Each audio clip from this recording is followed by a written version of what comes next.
5 years ago, I designed a country home on my personal computer. Using my 20 years experience in construction, 10 as a computer programmer, and a lifetime as a journalist.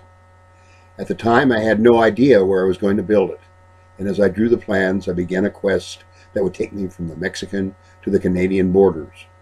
I sought sun, warmth, clean air, and good water. A series of almost spiritual coincidences led me to a parcel of 160 acres in southern Monterey County, 35 minutes north of Paso Robles. It had access to power, was served by a fully paved country road, offered a high percentage of plantable acres, and a half-dozen building sites with views. The property is just west of where Steinbeck's novel, East of Eden, is set. He had his geography right. This is Eden. For 5 years, I lived in a little camp trailer without electricity as I built 90% of the house myself. All building codes and schedules were exceeded. But as soon as the building department signed off on the permit, I started planting wine grapes. I found that I liked planting and nurturing wine grapes so much that I would eventually plant nearly 20 acres, again doing 90% of the work myself. The terroir, as it turns out, is perfect for Zin and Cab and Sangiovese and Syrah and Barbera and Sauvignon Blanc, among others. Having spent a great deal of time in Tuscany as a journalist, I don't know of an area closer to that famed Italian region in all of the United States. The warm days and cool nights, so close to the ocean, offer mildew-free hospitality to the vinifera. Water is plentiful and of exceptional quality.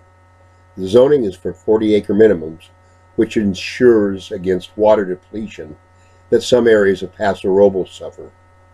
The climate is almost identical to their best domains west of Highway 101. The property is slightly elevated above the valley floor, making it less prone to frost and flooding that some areas of the valley suffer. There are several vineyards and wineries in the San Antonio Valley, which now has its own AVA.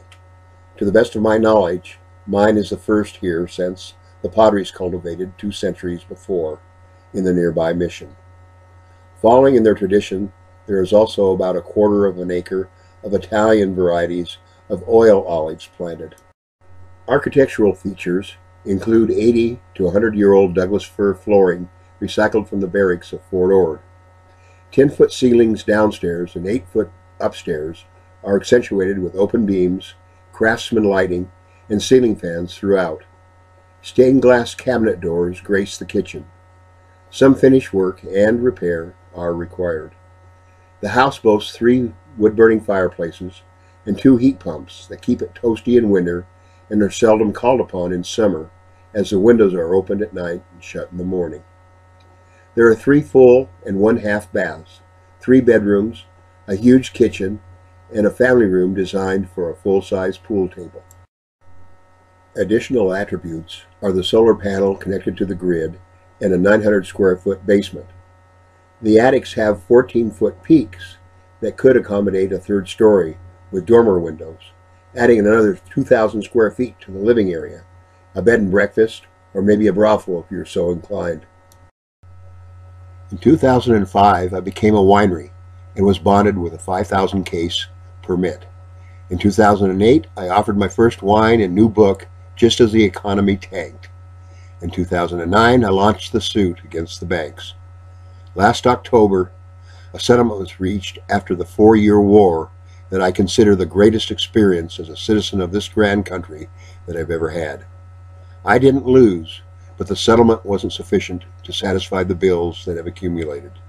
So I'm offering the property for sale, all or in part. The 160 acres can be split into 40-acre parcels. All winemaking equipment and winery permit are included with the house. There's even a small production olive press. There are numerous hidden values, not the least of which is oil. Test wells have been drilled in the area and they have shown great promise. 1/3 of the mineral rights will go with the sale of the property. Make no mistake, I would like to retain the ranch, but more important is to repay all debts. I do love it here, The lifestyle is pretty hard to beat. One alternative to a sale that would be my preference would be a private refinancing, either $1 million first or a $500,000 second, with terms similar to a reverse mortgage. The $1,190,000 price that I'm asking for the all-out sale is several hundreds of thousands of dollars below comparables. There are some things here that are just priceless.